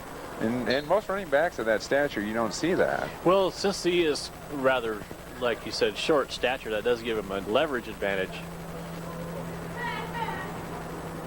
He has 98 yards on 5 carries. So he's still averaging 20 yards a carry. Hey, imagine if he had 20. And he has also a touchdown pass. That's right. 35-yard touchdown pass. And that's going to be the end of the quarter. Here we go again. Anyway, we're back. We were just admiring the statistics. This Thunderbolts team is that's going out to racked Gary. up. Gary says, well, I'll cut back here. 5 carries for 100 yards. And Glenn Vereen has 100 yards. And Keith Evans has 42 yards on 6.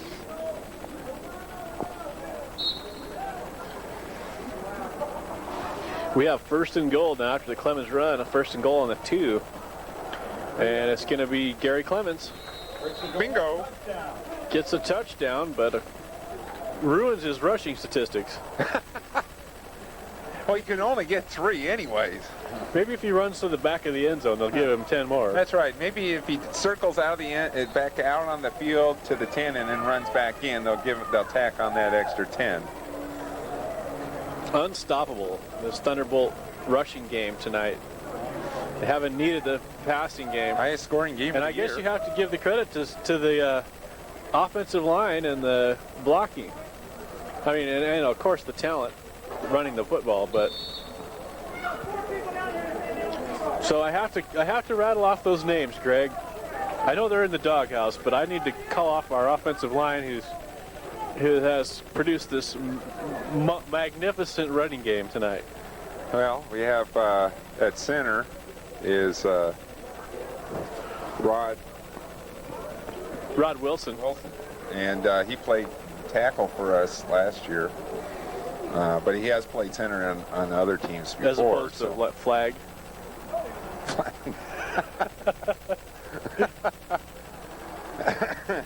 12:06 left. Ow! Okay, Jeff Woods kicking off. 51, And nothing. Jeff Woods checking out the ball as it's rolling around. 51 to nothing. That's I was kind of trying to finish up the offensive line. Yeah, Kudos. we have Donovan Demure. He's playing the right guard, and the right tackle is, we all know, is 79 Jason Lang, as the ball skims across the ground. And then we go over to the other side. Now the other side's going to be a little bit different because we have one guy. Antonio Duncan just got buried there. And that was number 25. That's Richard Hines Norwood. number 70. Maybe. Scott Nelson. He's playing the left guard, and then He is. Dave O'Neill was playing the left tackle. No Paul Swingle tonight. No Paul Swingle. Must be incognito. I see. I wish someone would tell me where incognito is. Cognito? Incognito, yeah. Well, if you first you go to Cognito, then you're incognito. You're incognito. Okay. And someone show me that on the map. Use your Streets 98. Streets 98, yeah. I wonder if it has that kind of verbiage. I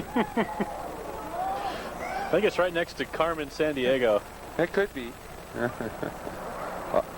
Is that La Jolla? La Jolla, California? Or is that La Canada, California? First and 20. First and 10 to 20-yard line. And so they're going to try another pitch. And Another pitch out to number 28. same result. And I about a forgot his name 1-yard again. pickup. Marcus Carroll.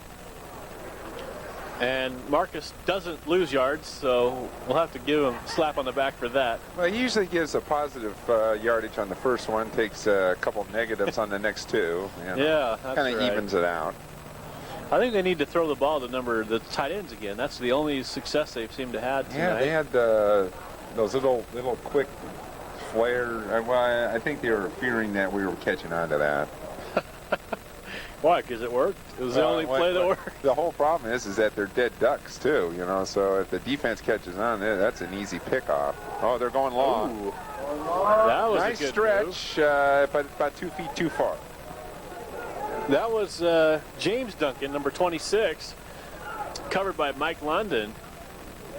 And that was pretty close. He had a chance to score there. With their name Duncan, I would say that was almost a yo-yo connection.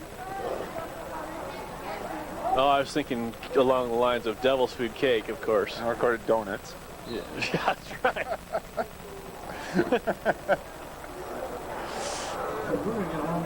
That makes it second and 8 at the 22-yard line.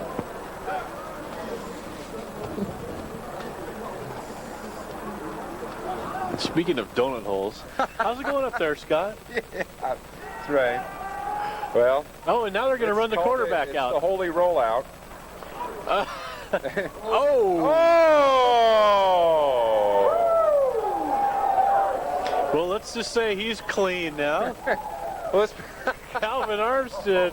number 7, I'm telling you, that quarterback is a smart guy. He says, I am not going to get tackled today. And so he throws it to someone who is going to get tackled. And That was Anthony Kelly, the you're tight not end. going to make too many friends as quarterback doing that, I'll tell you. Or was that number 88, Remickley? whichever one's leaving the field with a headache. And you notice there's only about 12 Blue Devils on the sidelines, maybe, and some of them are sitting on the bench. So Some of them are injured. a lot of these, yeah, and a lot of these guys are playing offense, defense, and special teams. And an occasional water boy. 4th and 10, get ready to punch.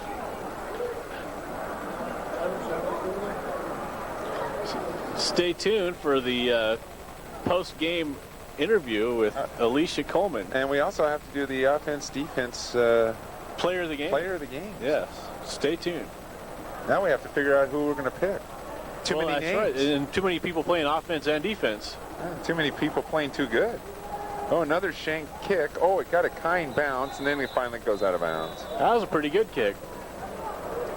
Well, I guess their theory is kick it away from all the Thunderbolts. I vote for Jeff Woods as special teams player of the game right now. Yeah, he's kept a smile on his face during this unique string of kicks or no kicks or. It's like a soccer game for him. Yeah, it's he's kind of tried little different avenues of getting a kickoff going too. You know, it's kind of add a little flavor there. And I nominate Brad Bergstrom as coach of the game. Yeah, he was kind of He was here when the game started. yeah, you know, we had Had to run the whole team. And we had Burrell down there, Coach Burrell. Those two were doing the do and the dad.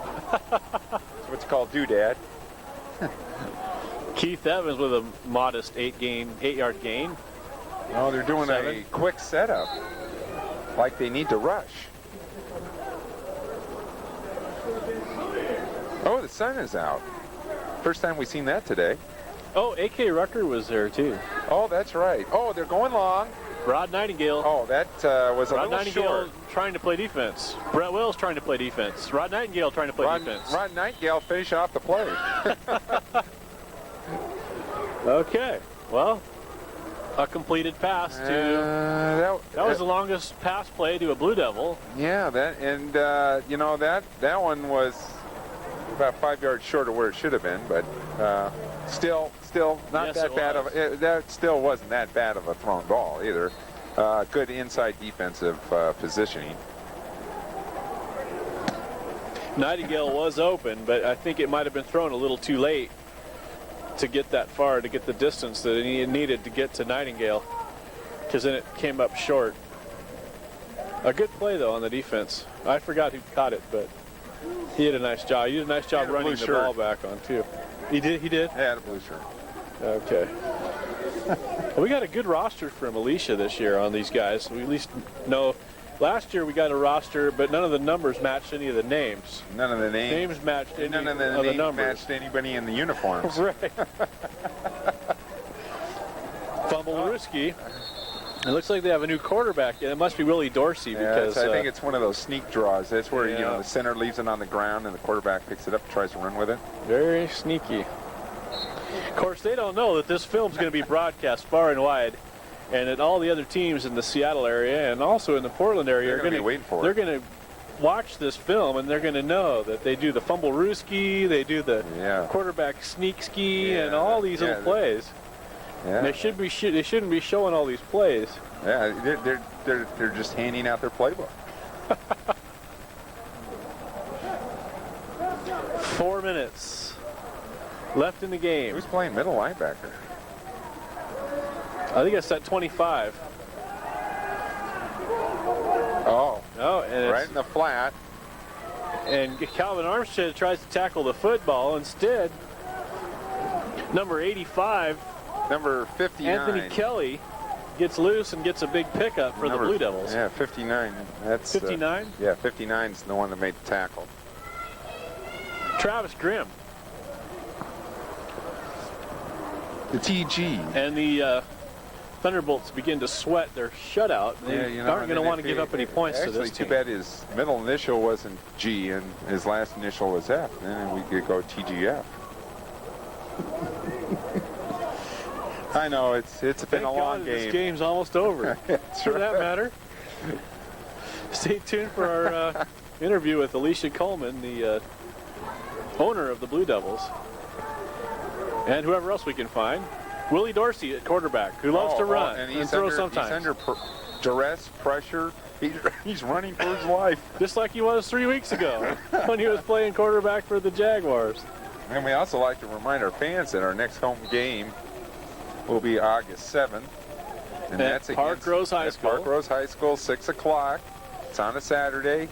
And it's a big, and I mean big game. This is going to be one heck of a game.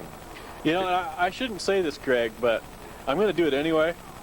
I just wanted to mention to Thunderbolt fans that if you want to come to the game, and if you look around at some of the businesses nearby, the Burgerville, the Wendy's, the 7-Eleven, you might be able to find some Thunderbolt tickets, and then you can just come into the game for free. Oh, almost all the businesses, at least by 5 miles outside the radius of the school, you'll find tickets distributed to almost everybody, bowling centers, anywhere. Health clubs. So look around out in the Park Rose area. The players hand out some tickets, and mostly the Thunderbolts are looking for a crowd. And hey, the best entertainment in town during the summer. It's not like they're going to go bankrupt. I mean, there's some concession. Okay. Anyway, before we were so interrupted, I just wanted to say, what was I saying? We're talking about the free tickets. Free tickets, and like the Thunderbolts aren't going to go broke if you get a free ticket and come to the game. We have concessions. We have more beverages at our concession stand than Costco has. You can pick anything you want, and they're not. It's not like Starbucks. It's not going to be $5. It's not like the theaters where you pay $5 for. No, you go in there, and for $3 you get a good meal. So we just want the people to come and appreciate what we have going on here. We appreciated that article in the Oregonian, although I don't think my copy of the paper had it because I dug for that. It was just in the area for the Park Rose Centennial area, and it would have been nice to be seen throughout the Portland metropolitan area, because I mean we have players that cover the whole city all the way to Salem, Eugene even. Right, and fans, and they spent so much money on the beautiful pictures and the article, they might as well publish it where people it was can an read excellent article, and hopefully they'll repeat it somewhere else in another area paper, because it was a really that it's all about the Thunderbolts and really what the Thunderbolts are to the fans. Well, I live in the Madison School District, which is next door to the Park Rose District, and I mean I'm only a couple of miles from the school, and I didn't get it in my paper, so I was a little upset. That's the first thing I looked in the paper. I knew what day it was coming out, and I looked in the paper, and it wasn't there, and I went to practice, and I was told that it was in this area, so I went over to the store and was able to pick up 2 of them. So, you know, one for the collection and one for the wall in our locker room. And actually, it was an excellent laid out piece, good color pictures. Talked about, you know, who the Thunderbolts are and what the Thunderbolts do, and how they intermix with the fans, and that they're not an isolated team. You know, they like to be involved with the community and all the things that they do. So it was actually a real nice article. Well, it's nice to have this time where the Thunderbolts are well in control of this game, 51-0, with 15 seconds left. But to editorialize a little bit about what minor league football is trying to accomplish, and it's trying to earn some credibility and trying to earn a base for fans and for good players to come and for good fans to come and promotions, business, and just to grow. Exactly. That's it's a great opportunity. I mean, there's players here that have had some pro exposure. Most of them have college exposure, but we have a few that come right out of high school and have never gotten an opportunity to go anywhere else.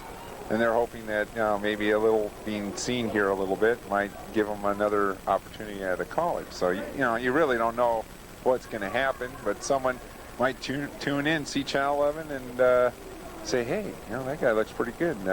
Should go find out who he is.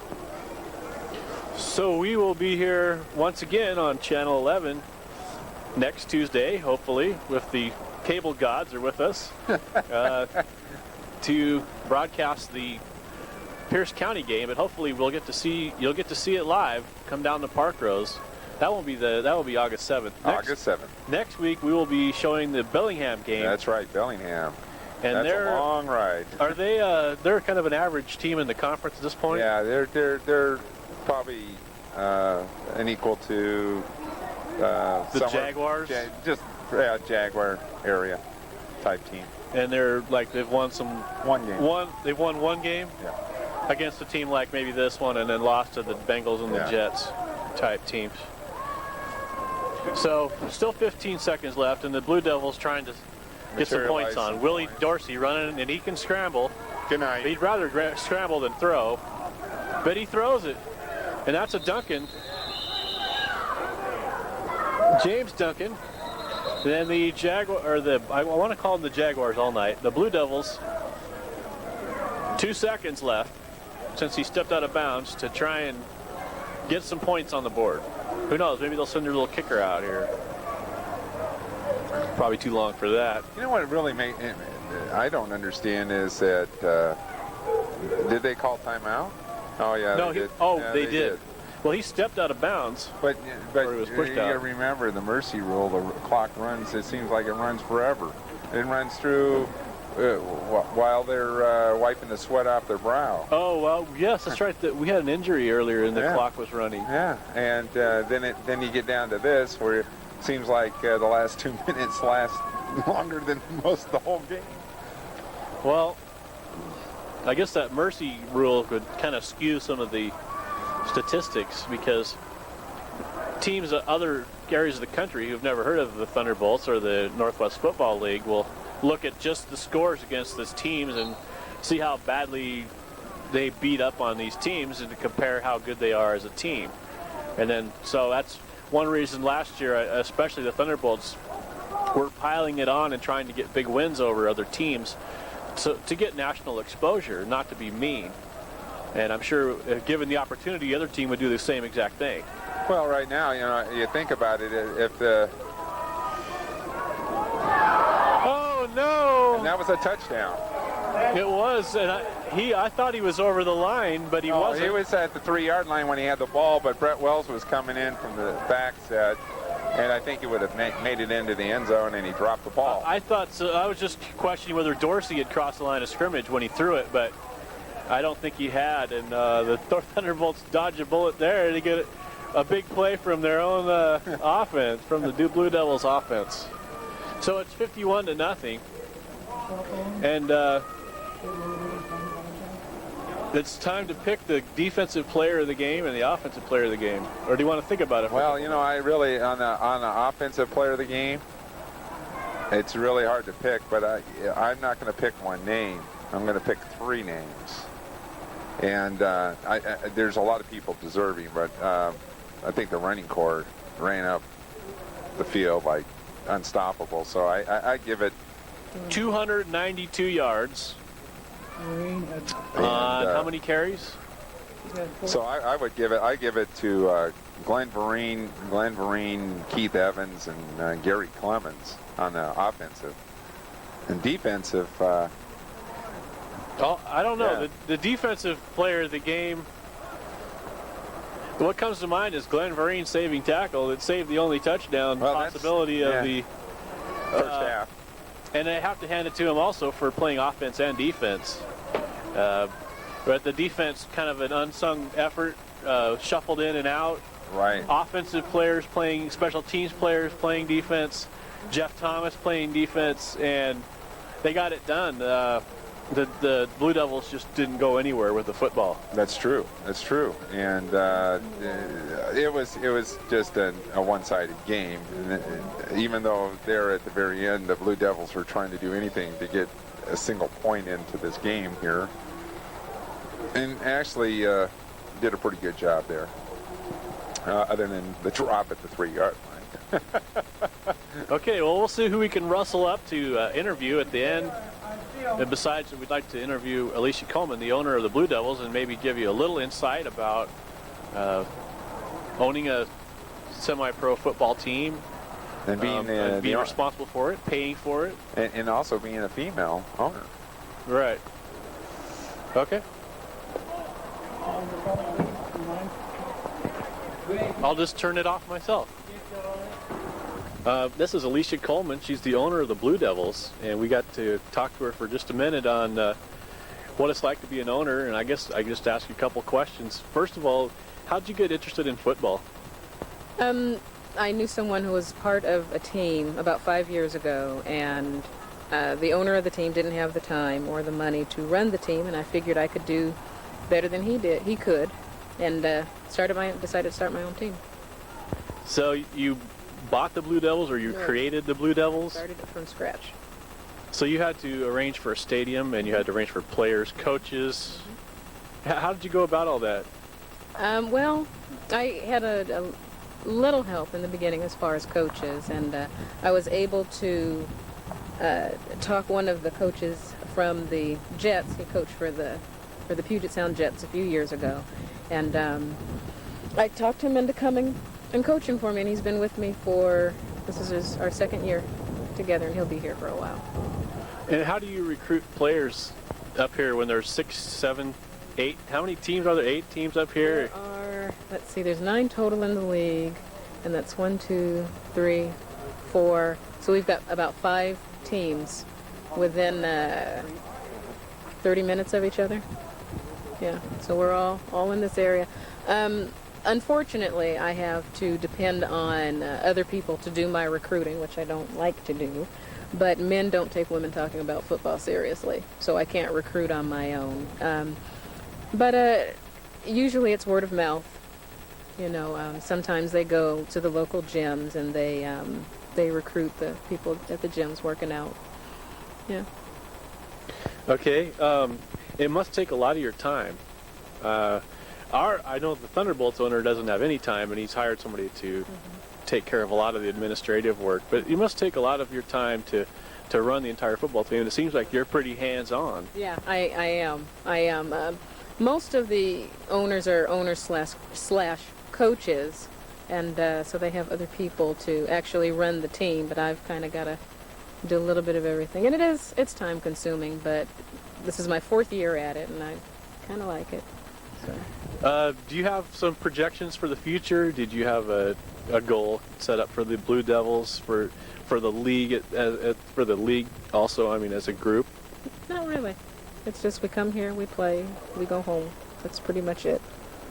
So you want to participate and just be part of football, and you just love it. You just like to put in your time and energy and your money to keep it going. I mean, it gives some players who cannot play, who don't get accepted on the other teams, like the Jets or the Bengals or any of the better teams. This gives them an opportunity to have a chance to play. I mean, we don't have a very large roster, so everyone has a chance to actually play in a game, every game. And we don't have too many people who sit on the bench for too long. So yeah, it's just an arena for players who might not otherwise get a chance to play. Well, I've noticed, I was talking with Greg earlier, the co-anchor, that the Semi-Pro Football League has a huge possibility. Because the NFL is what it is, and it's so exclusive, there's thousands, tens of thousands of football players who've played in college, hundreds of thousands of football players who've played in high school, running around. Some of them can't get in college for grades, for money, or whatever else. And then there's no semi-pro league. There's no AAA, AA, and it seems like there's a potential for a league. And if it's this league, would you be interested in moving up? If you could get the credibility, if people came to these games and people advertised and we got on TV, on big TV. Absolutely. I'm pretty much open to taking the team anywhere that we can possibly go. Staying at this level for right now is something I'd prefer to do. I don't want it to grow too much and get too big and it not be something that I can handle. But I mean, in a few years, you know, once I get a better handle on everything, then yeah, I'm open to looking at other prospects. All right. Well, I know you got a lot of things to do. You got to wrap up this game. But anyway, appreciate your time, and you give us a unique insight into both ownership in Seattle and being a woman and being in charge. Thank you. Maybe we can sneak in the locker room and catch Glenn Vereen, who had a big first half, second half, rushing, defense, special teams. Glenn Vereen, we got Keith Evans, and we got Gary Clemens, and between them, I think they racked up almost 300 yards of rushing offense tonight. And Glenn, we voted you three the co-players of the game, and I think you got an honorable mention as defensive player of the game for the saving the touchdown tackle at the end of the first half. So I don't know. I just wanted to ask you how you're feeling and what you think. Oh, well, I'm out there to have a whole lot of fun, and I think, everybody contributed. Offensive line, got to give them all the credit. They're out there blowing the holes and making it easy for us to run through the holes. But, as far as the defense goes, I'm learning it. It's a new position for me, but I'm getting the hang of it. We were kind of thin at corner today, and Glenn stepped out, but then as soon as Glenn came back tired on the sidelines, Gary Clemens stepped in at tailback and ripped off a 20-yard run. Yeah, I just do what I need to do. Like he said, the line did a great job today. And there's big holes. All I had to do was just run. You also caught a 35-yard touchdown pass, but it looked more like a run because it was a short pass. Yeah, well, he gave the stats to the quarterback that time, so that was good too, though. You played at Portland State, is that correct? True. Yes. And did you play with Steve Pappin when he was there, or? I came a year after Steve Pappin. I went to JC for 2 years, and I came a year after Steve Pappin. I started when I was there, yeah, in '96. Yeah. And Keith, you're a veteran of the league. I understand you played for the Jets before. Yes, the Jets also in the Pierce County Bengals also. And Greg's taken a liking to calling you the train because when you get the ball, it just seems like Train is coming. the train just kept rolling. You had I think 42 yards on 6 carries last I checked and 2 touchdowns. I think I scored 1 today, but the line, great blocking, like these two said, and just the intensity was there today. And I'm always gonna run hard. Do you like to go up the middle? You like the contact, or do you want to try and get the yards? I would prefer to get outside and try to pick up some yards like these fellas, but I take what I get. So, but I do like the open field. Well, I'll take what I get. So you guys looking forward to the upcoming home games against the Bengals and the Jets? Oh yeah. They're both of them are 2 good ball clubs, and this is what we're getting prepared for is to play those guys later on in the season, and we're gonna give them a run for their money and hope we get back to the promised land like we were last year. Definitely. Yeah. Okay, well, congratulations again, Gary, Keith, and Glenn, and one more thing, I just want to give a shout out to everybody in Las Vegas, back home, in-laws, family, and all that good stuff. Little daughter got to get on that. She's gonna be the next rebel. All right. Thanks a lot.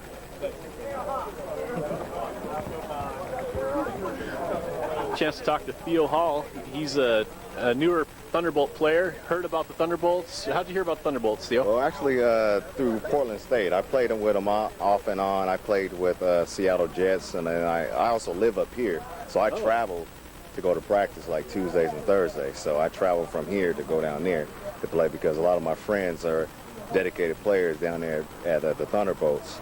So I like to go down there and play with some guys with some heart and want to give it everything they got. So.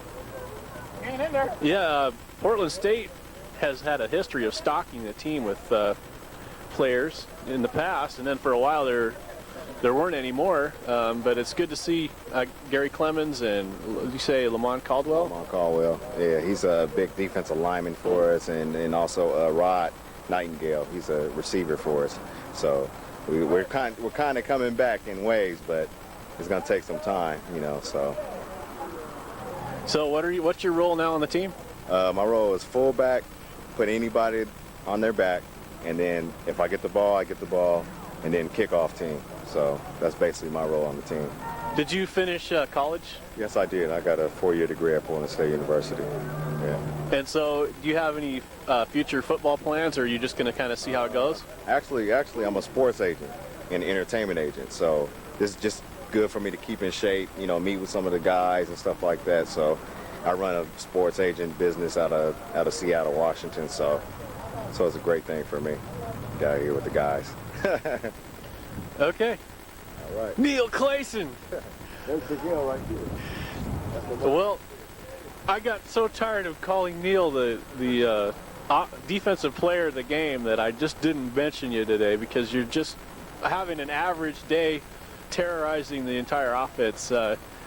But I heard you got hurt. Yeah, Thursday in practice, I had Jason Lang fall on my foot, and he's over 400 pounds, so I pulled the ligaments in my foot, and ended up pulling one of the ligaments, pulled a piece of the bone off on the top of my foot. So I was a little slower today than normal, but is that something that's you can rehab and it'll feel better later in the season, or are you gonna have to just take it easy for a while? well, I went to the doctor yesterday. I'm supposed to take 6 weeks off, but I don't feel that bad. I mean, it hurts, but I don't feel like I can't run. You know, I'm not 100%, but I feel like I can still benefit the team by playing. You know, I can still get things done a little bit. So, I mean, I want to play bad enough that I'm going to play. Well, you looked only superlative today. I remember one play where you came around the corner and stopped the running back in his tracks because he thought you were going to run outside. And so, anyway, admiring your work, Neil, and I hope to interview you some more. I hope that you're feeling up to the Jets game and the Bengals game and those things coming up, and then for the playoffs. I hope so too. It's going to be some good games, and hopefully me and some of the other guys that are injured. We have some guys that aren't even here today. They're a little like banged up, and hopefully everybody will be 100% because we're going to need it. You know, it's going to be some good games. Is there anybody else that wants to be on camera? Jeff. Where's Jeff Woods? Jeff Woods was our special teams player of the game. And Jeff, and I got Jeff Thomas. Jeff Woods nowhere to be found.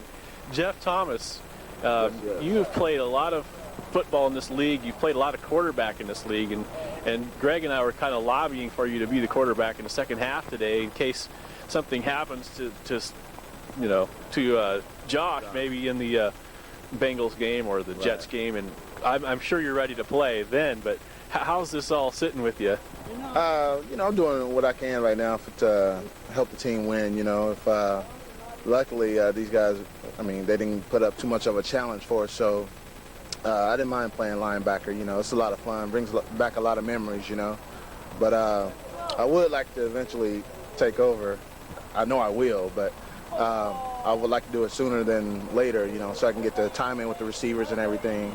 But I don't think Pierce Chandler is going to be any problem, But like I said, I play a lot of ball. I've played against them many a times, and so, they know who I am. Well, I think they know who you are on the offensive side of the ball, but pretty soon if you're on the defensive side of the ball, how do you like playing linebacker? Yeah, it's a lot of fun. It's not as hectic as quarterback. You don't have to do too much thinking. It's a lot of reaction, At quarterback, it's more, you got to know what the whole team is doing, A linebacker, you get to knock some heads off, and that's always fun. But it's hard to make the transition, if you get stuck in linebacker, to move back to quarterback. So that's why I would like to get moved to quarterback as soon as possible, Now, is he going to go to, I know he's young, is he going to go back to college at some point, or well, that's what are you waiting for? That's what I hear. I don't know him personally, but I talked to him one time, and he said he was going to go back at the end of August, I think. And So and he's getting just kind of a repertoire, a portfolio to take to college at this point. Right. So he's knocking some of the rust off. Hopefully he can go in to college ahead of the other guys, from playing a little semi-pro ball. And hopefully he can do well. He looks good.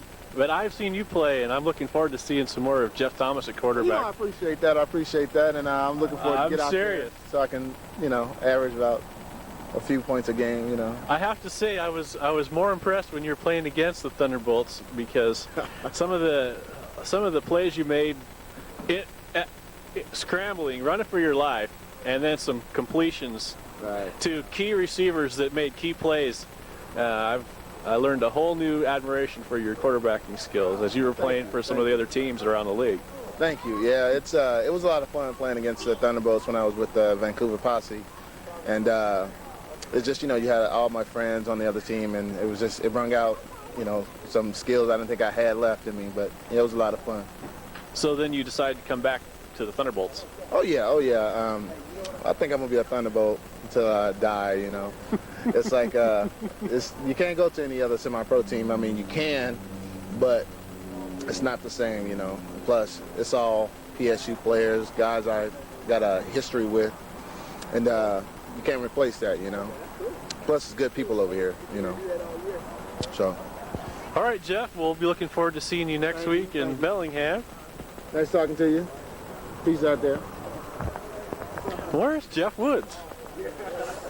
Well, I guess it's time to load up the truck, and Greg's doing his administration / chore, and I'm going to do the equipment manager / interviewer chores. And we had a good set of interviews with the players, so I guess we had a little extra tape today.